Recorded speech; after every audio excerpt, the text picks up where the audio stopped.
Han typ höll så här i något skede. Ja!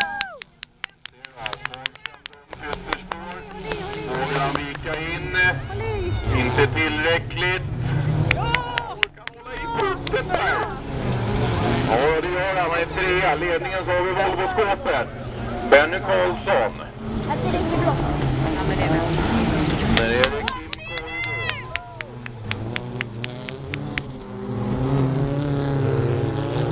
Trea. Båkman 4.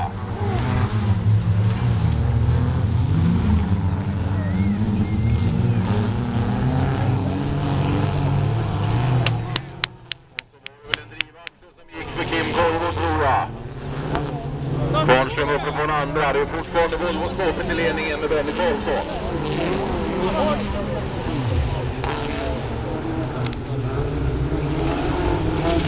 Kom igen nu!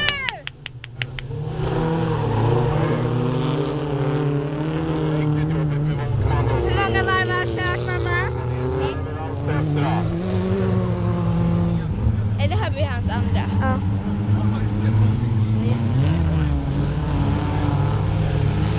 Pappan lite Volkman.